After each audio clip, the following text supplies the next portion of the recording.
So we're back in Unity and we're ready to load our scanned scene. We're going to need an API key for auggio to log in. You can find that in the CMS in settings. This is our Unity API key. And here we can see our experience called Elevator Monster. One more thing, whilst we've got the CMS open in resources, we need to have a file token, which we can get from the applications dashboard by downloading app token. If you don't have an app created already, you press create new app and then download it. So that goes in the resources folder. Back in the auggio editor plugin, we can see the experience elevator monster that we created earlier. Elevator monster, and here we can see we can either download the missing meshes, or we can just press import scene from server, which will import the whole scene. We are currently in the main scene. Remember, when you start Unity, it opens a sample scene. Import scene from server.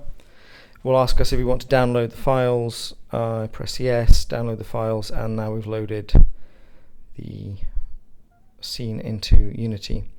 Remember, we're in the main scene. It's a scene in our project. The default Unity scene is called sample scene, but that doesn't have all the AR setup that we need, so we're using this main scene. Just be sure you're using that.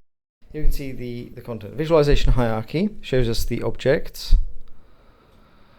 the meshes of the separate anchors,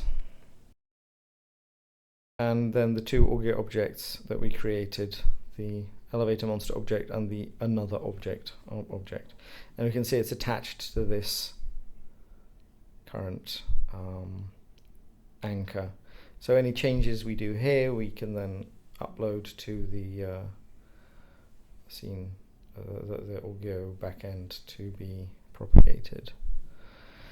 If I want to move this anchor downstairs, I can simply move it downstairs and attach it to the downstairs anchor. So that's how easy it is to work with auggio objects in Unity. So I'm going to be importing my content. I've got a elevator monster that I prepared earlier.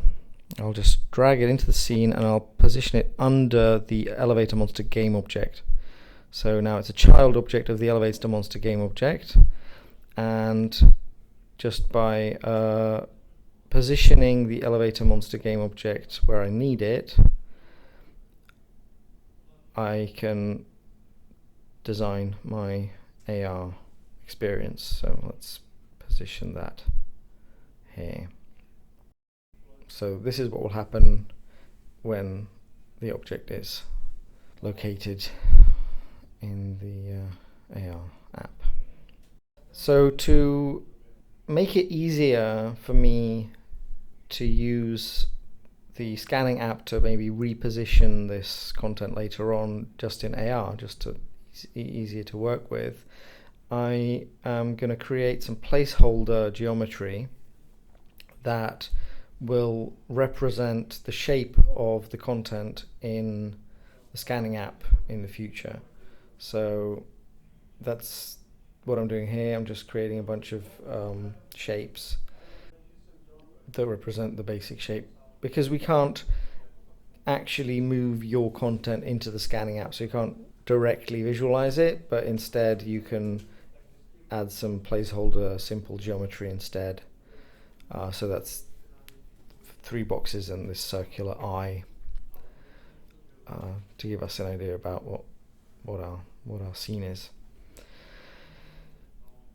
This is what we'll see in the scanning app later on when we're making changes to the content. So just an overview, we're in the main scene of our sample project, which has the XR origin, the AR session, and the AR core expressions.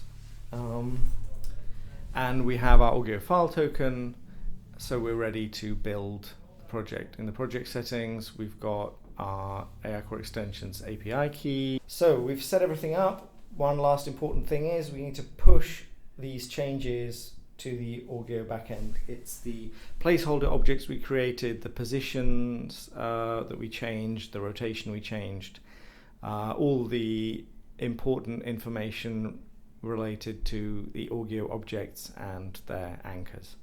So we'll press upload changes to server and make sure the version that's on the server is up to date.